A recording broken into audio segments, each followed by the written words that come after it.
लोग चाहता है कि गरीब का बेटा हमेशा गरीब बना रहे, पिछड़ा दलित का बेटा हमेशा पिछड़ा दलित बना रहे, उस पर राज कर रहा है। और जिनका पूर्वज गुलामी की लड़ाई लड़कर शहीद हुआ, आज उनका बच्चे भूखे मर रहा है साथियों। तो इसलिए साथियों, ये आजाद भारत आपका है, पिछड़ा दलित का है।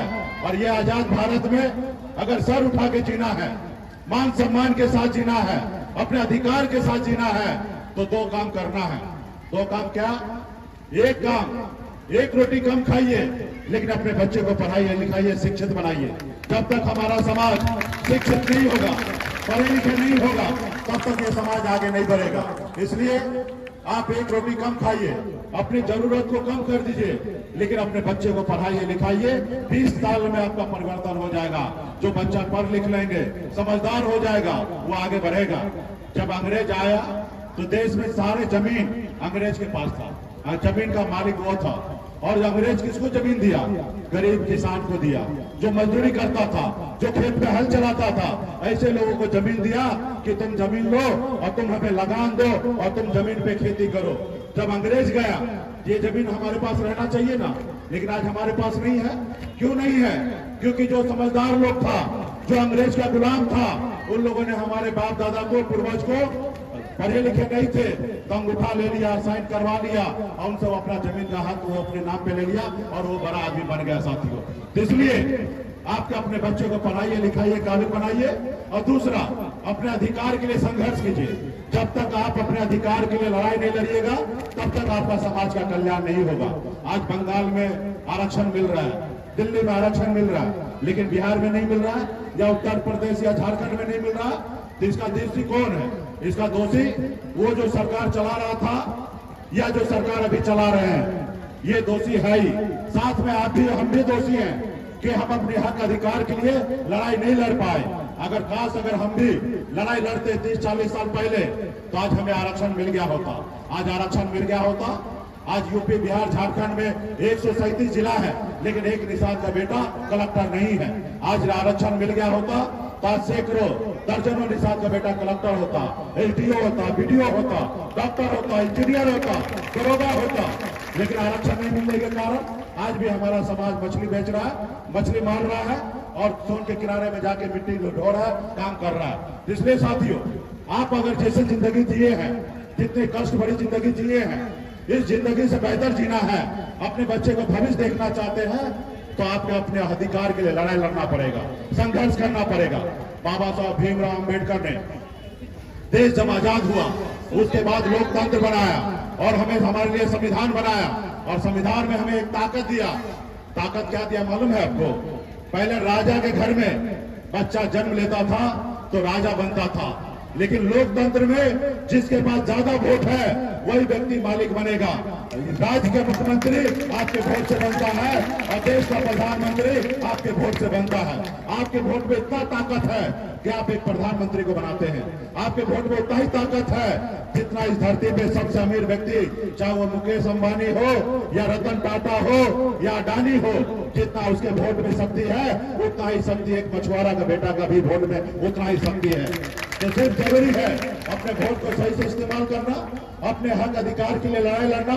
जैसे हमारे लालू प्रसाद यादव जी ने लड़ा, मुलायम सिंह ने लड़ा, बहन मायावती जी ने लड़ी, हमारे स्वर्गीय रामविलास पासवान जी ने लड़ा। उन्होंने भी एक गरीब पिछड़ा का बेटा था, दलित का बेटा था, संघर्ष किया, पार्टी बनाया, उनके लोगों ने उनको साथ दिया। और जब उनके लोगों ने साथ दिया तो देखिए वो कितना आगे निकला। 15 साल लालू जी मुख्यमंत्री रहे, आज भी उनकी सरकार है। एक दलित की बेटी सिर्फ वोट के अधिकार पे उत्तर प्रदेश में 4 बार मुख्यमंत्री बनी। तो इसलिए साथियों, वोट का अधिकार को समझना है, हमें लड़ाई लड़ना है, हमें आरक्षण लेना है। हम लोगों ने एक नारा दिया है, आरक्षण नहीं तो गठबंधन नहीं, और गठबंधन नहीं तो वोट नहीं। जो हमारी सुनेगा हम उनकी सुनेंगे, ऐसे संकल्प लेकर हम लोग निकले। इसके लिए आप सभी को संकल्प होना पड़ेगा। आज देखिए, बड़े बड़े लोगों ने संघर्ष की बदौलत यहाँ तक पहुंचा है। आज हम भी यहाँ पे आए हैं, संघर्ष की बदौलत पहुंचे हैं। आज 42 साल उम्र हुआ मेरा, 24 साल से मैं संघर्ष कर रहा हूँ। हम ऐसे जगह पे जन्म लिए जहां हजारों समस्या था, गरीबी में जिंदगी जी रहे थे, लेकिन मैंने संघर्ष किया। पिताजी मछली मारते थे, दादाजी मछली मारते थे, ऐसे परिवार में जन्म लिए, लेकिन संघर्ष की बदौलत मुंबई जैसे शहर में अपनी कामयाबी को हासिल किया। बिहार आए, आप लोगों से कंधे मिलाकर साथ चल रहे हैं। आज बिहार ही नहीं, पूरा देश आज समपल्ला से डर रहा है और देश देख रहा है कि समपल्ला क्या करेगा। आज क्यों हुआ? मैं संघर्ष कर रहा हूं, आप हमें साथ दे रहे हैं, आप अपना भाई अपना बेटा मान रहे हैं, और जब साथ दीजिएगा, कंधे से कंधे मिलाइएगा। आज भी दिल्ली के लोग डर रहे हैं और आने वाला समय में डरेंगे और आपके लिए काम करेंगे। जब तक नहीं डरेंगे तब तक वो काम नहीं करेंगे। उन लोगों का एक घमंड है क्योंकि पैसे वाले लोग हैं। आपने देखा कि आप लोगों के दम पर, संघर्ष के दम पर, पार्टी के सभी पदाधिकारी के दम पर पहली बार बिहार में निषाद का बेटा आज तक दूसरे से वो टिकट मांगता था। पहली बार आजादी के बाद 75 साल के बाद पहली बार अपना दल बनाकर टिकट मांगने का काम नहीं किया, टिकट बांटने का काम किया साथियों। और जब हमने 4 विधायक बनाया, हम मंत्री बने, उन लोगों को तकलीफ होने लगा कि कल तक इसका पूर्वज, इनके खानदान हमारे पास गुलामी करता था। आज एक मुल्ला का बेटा हमारी गुलामी कर रहा है, सरकार में आके ऑर्डर कर रहा है। वो देखा कि मुकेश सहनी को रोको, वो आपने देखा कि चाहे आपके 4 विधायक ले लिया, आपको सरकार से बाहर कर दिया जो सरकार आपने बनाया, क्योंकि उन लोगों को पसंद नहीं है। वो लोग चाहता है कि गरीब का बेटा हमेशा गरीब बना रहे, पिछड़ा दलित का बेटा हमेशा पिछड़ा दलित बना रहे, उसका कोई अधिकार नहीं है सर उठा के जीना। लेकिन आपको हमको सोचना है कि हमें जिस तरीके से आज हम इतने परेशानी के साथ जी रहे हैं, हम नहीं चाहते हैं कि इस आजाद भारत में हमारे आने वाला पीढ़ी भी सर उठा के ना जिए। हम चाहेंगे, बाबा साहब ने कहा था कि अगर इस संसार में अगर तुम सिर्फ खाने के लिए जिंदा हो, तुम्हें आज ही मर जाना चाहिए। अगर तुम इस संसार में जिंदा हो तो तुम कुछ करो, लड़ो, अपने लोगों को मान सम्मान देकर और बेहतर जिंदगी जीने का हक, अधिकार तुम में भी है। तो इसलिए साथियों, आज मैंने हर तरह की जिंदगी जी लिया है। मैंने गरीबी देखा है, और गरीबी ऐसा देखा है कि घर में अगर 2 रोज 4 रोज घर वाला लोग मछली मारे नहीं तो घर में चूल्हा नहीं जलेगा, ऐसी गरीबी देखा है। मैंने संघर्ष किया है और मुंबई जैसे शहर में जाके अमीरी भी देखा है, बेहतर से बेहतर जिंदगी देखा है, बड़े बड़े घर में रहा है, बड़े महंगे गाड़ी में घुमा है। और मुझे आज जब सबसे ज्यादा सुकून क्या मिलता है, जब मैं आपके लिए लड़ रहा हूं तो मुझे उससे ज्यादा सुकून आज मिलता है कि मुझे लगता है कि मैं सही काम कर रहा हूं। चाहे हजारों परेशानी क्यों ना हो, लेकिन मैं आपके चेहरा पे मुस्कान देखना चाहता हूं। मैं तो अपना कर्तव्य कर रहा हूं, सफल हो या ना हो ये सब का देन है, लेकिन मुझे खुशी मिलता है कि मैं आपकी लड़ाई लड़ रहा हूं। आज पहले मजबूरी में हर तरह का अभाव था तो माँ बाप भाई बहन को छोड़कर मुंबई चला गया। आज मेरे पास सब चीज है, बेहतर जिंदगी जी सकता हूँ, अच्छे घर में रह सकता हूँ, उसके बावजूद भी आज अपने घर परिवार को, बच्चे को मुंबई में छोड़कर आज आपके हक अधिकार के लिए मैं लड़ाई लड़ रहा हूँ। इसलिए साथियों, आपको भी अपने बच्चे के भविष्य की चिंता है तो आप संकल्प लीजिए, आप लड़ाई लड़िए। तो क्या आप लोग लड़ाई लड़ने के लिए तैयार हैं? तो क्या आप संकल्प लेने के लिए तैयार हैं?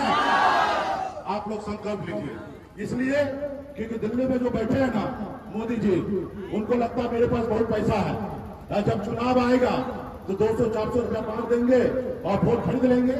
पहले ऐसा भी करता था और हमारे समाज के लोग 200-400 रुपया में वोट भी बेचता था। लेकिन उनको बताना पड़ेगा कि पहले वाला निषाद नहीं है, अब 2023 वाला निषाद है। यहाँ पे पसीना नहीं खून बहाने के लिए तैयार है अपने समाज के हक अधिकार दिलाने के लिए। उनको बताना सभी को, इसलिए संकल्प लेना पड़ेगा। अभी आप जब संकल्प लेंगे तो ये वीडियो कैमरा वाला वीडियो बनाएंगे और मोदी जी को रात को भेजेंगे और देखेंगे कि निषाद का बेटा रोहतास में माता बहन सभी लोगों ने संकल्प ले लिया है कि अपना वोट को नहीं बेचेंगे, अपने हक अधिकार के लिए, अपने आने वाला पीढ़ी के लिए लड़ाई लड़ेंगे। इसलिए अगर आप अपने बच्चे के भविष्य के लिए लड़ना चाहते हैं तो संकल्प लीजिए।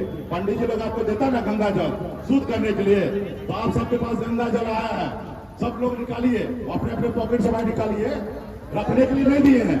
ये ढक्कन को खोलिए, ढक्कन को खोलिए सब आदमी, और चूरू इनमें ऐसा लीजिए और हाथ को ऐसे उठाइए, तब ना मोदी जी को लगेगा कि आप लोग संकल्प लिए हैं। और सब पीछे जो बैठे हैं बड़े संख्या में, सब लोग लीजिए और सब हाथ में लीजिए, और जैसे जैसे हम संकल्प कर रहे हैं आप लोग भी पढ़ने का काम कीजिए। सब लोग लीजिए भाई, जो निशान है सब लोग लीजिए।